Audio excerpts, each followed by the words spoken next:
Welcome to Falling for Hamlet, Loki's favorite book. So, it was a wonderful, usual chapters trip, and we were browsing the teen section, and I saw this book, and I said, wow, that looks like it could be a lot of fun. And it was. If you can ignore the pained look in my eyes right now. I hated it. I hated every minute of it. I tried to go into it with an open mind. I mean, because I love the original play, and I have come across adaptations of plays that it works, but you would think that Hamlet would be the perfect play to adapt for a teen book, because Hamlet is angst. You have this main character wandering around, and he is just the symbol of teen angst, because his life is falling apart, and he's normally played by, like, middle-aged dudes, but he's supposed to be a teenager. He's away at school when all this stuff goes down. And he comes back, and his life is falling apart. In this book, we get it from the perspective of Ophelia, his girlfriend. And, oh god, how do you describe Ophelia? Flighty. I'm pretty. Hypocritical. Yes. I'm pretty. There's not much to her. At all. Really, at all. Pretty much, well, she doesn't hit the same level as Bella Swan, where she's just a vehicle for you to cruise around in. She has kind of a personality, but I think that's just because it's an adaptation. So, since Ophelia was originally a side character, she existed to have facilitate a plot element. Ophelia's plot arc is very short in the original play.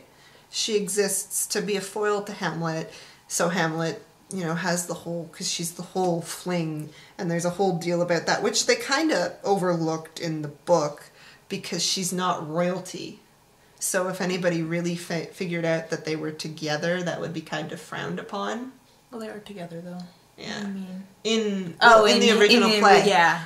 And that's why near the end of the play, when Gertrude is like, oh, I'm so sorry she died, we did see her becoming queen one day, that was like a big deal, because that's like status class climbing. Well, it's the Kate Middleton syndrome. Yeah. But, anyway, if there wasn't much to Ophelia, and, I mean, her wavering back and forth bugged me, but that was kind of part of the original Hamlet, and that bugged me there too, so why was I expecting anything different, really? Well, but the thing with the Hamlet wavering, he kind of had more of a reason to. He was in a lot more of a ridiculous situation, and it was more like the unstable mind going on, like he's seeing ghosts and he's doing all this stuff. Ophelia is just wavering because she likes a boy, she doesn't like a boy. It's like almost like the crazy teen girl stereotype taken to the extreme, where you might want to lock her up. Well, okay, I mean, the thing is, Ophelia does go through a lot of crap. I mean, her boyfriend, who she thought she loved, ends up killing her father, doing a bunch of horrible things, then killing her brother. So, okay, it's kind of hard to kind of shut off the loving someone even if you hate them, sort of, I guess, and that's okay. But, I don't know, it wasn't exactly written amazingly well. Out of interest, if you were dating Hamlet, and Hamlet walked into your room and was like, would you love me if I did something horrible? What would your reaction be? It would probably actually be the same reaction she had, which is, how horrible are we talking? Define horrible.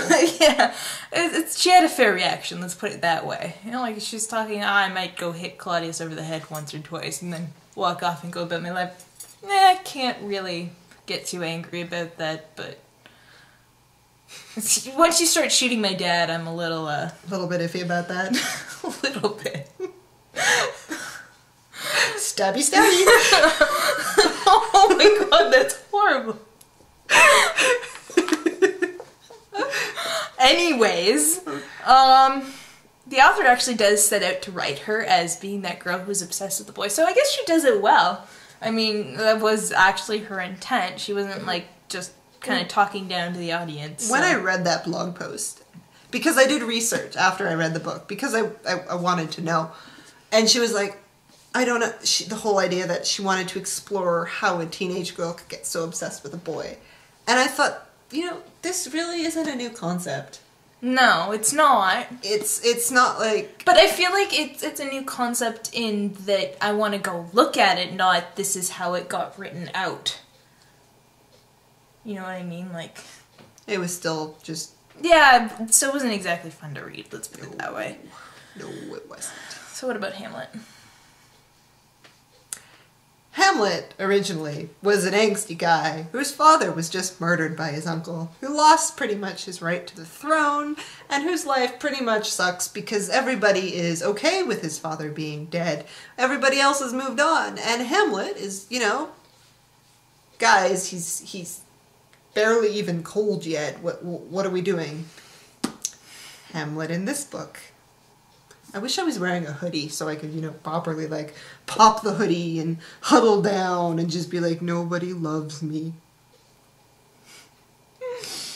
That would be pretty accurate. The point when he's in his room and Ophelia's like, and I did his laundry and I aired out his room.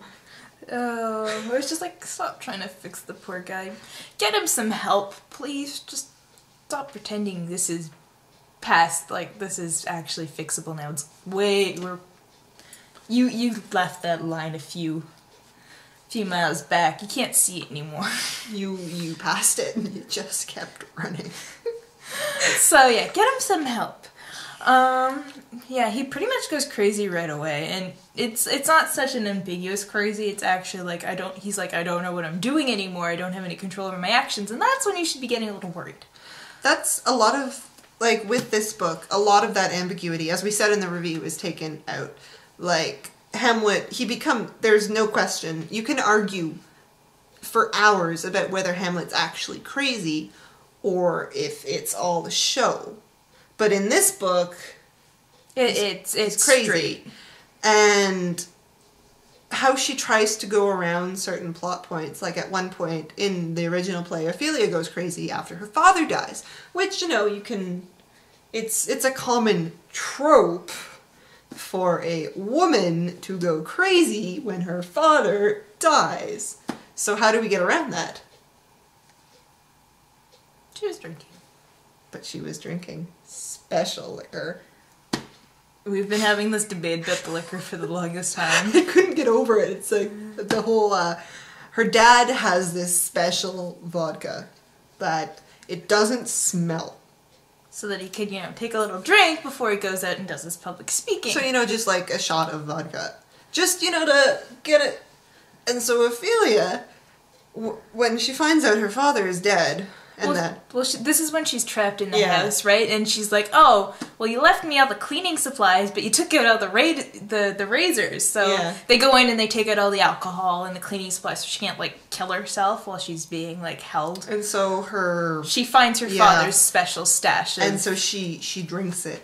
And she drinks it all. And so the thing is, because it's the special alcohol, when she goes into the room and starts the whole speech with Gertrude and Claudius about the flowers and her father dying, everybody thinks she's crazy, but truth be told, she's really drunk. You just can't smell the alcohol on her breath because it's the special alcohol.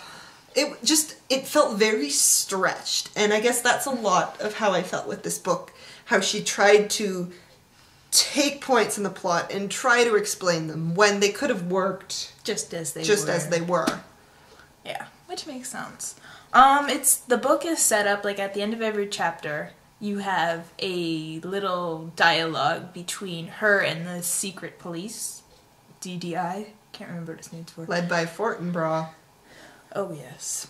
So anyways, some of it was actually kind of funny, and some of it was just a little like, really. I'm like totally negative in this review. I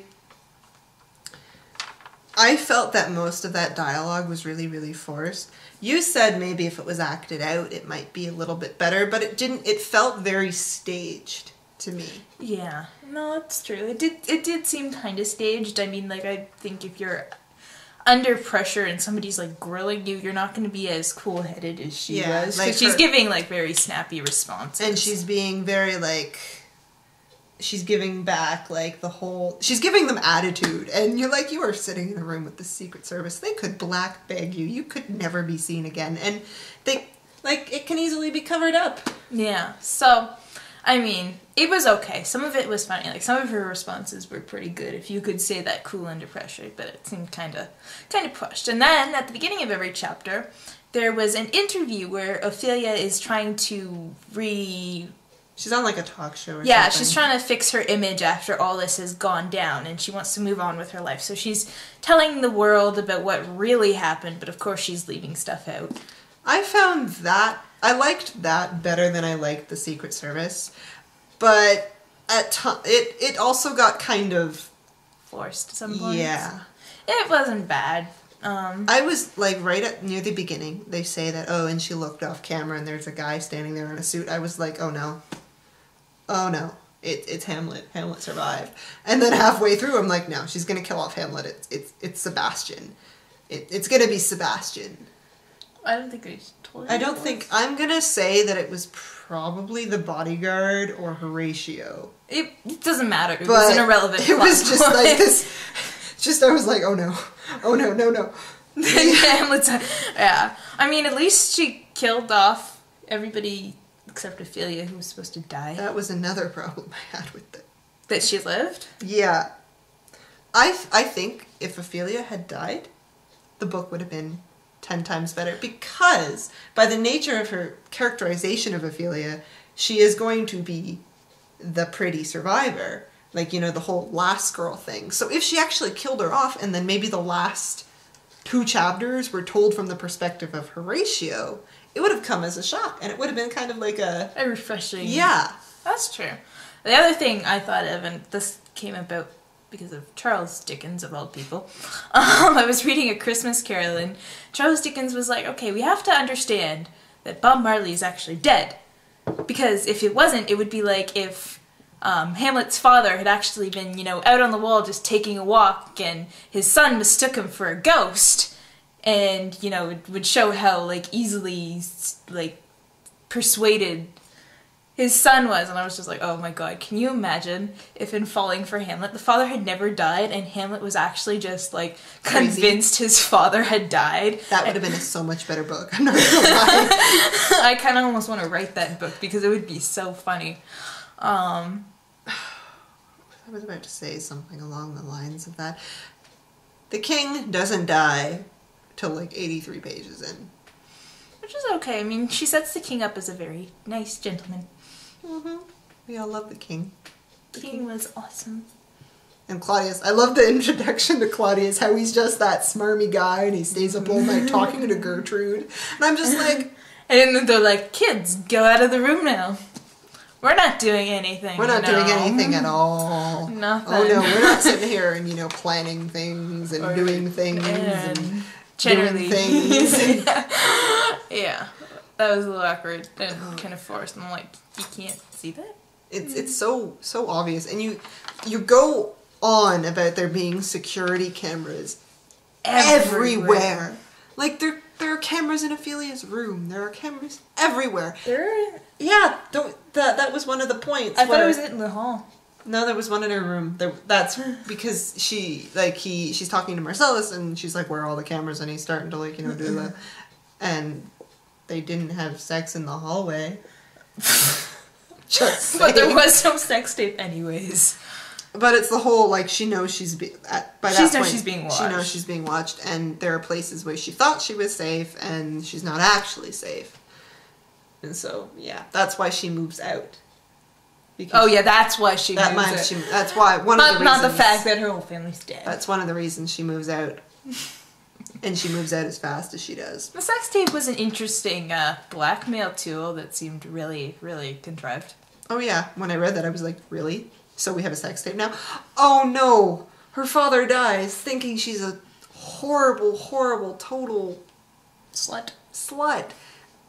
It's just like icing on the cake. Oh, yeah. Oh, that was a little weird. I was kind of like, I would just release the sex tape. I mean, Britney Spears probably has one, and every other celebrity. It wouldn't be shocking. Like, come on. Release it, and then they don't have it, then they're not holding it over you anymore. Yeah, you're free. Do whatever the hell you want. Also, she should have demanded more them to show it to her. Because by them not wanting to show it to her, that would put off some alarm bells. Like, hey, but she's not that smart, so no. Why bother? And then Polonius. What did you think of Polonius? I thought he was kind of cute in a modern day sense. I mean, he was spouting on those proverbs, which basically Polonius did in the play. Polonius in this was a nicer guy than Polonius in the play. That's true. Because in the play, he's very, he's a lot rougher with Ophelia. Yeah. It's very clear that he prefers Laertes over Ophelia. In this, he's turned into the poor, mistreated father who means well, but... Yeah. It's very true. So I would say that this did not translate Hamlet well. Lacrosse Game.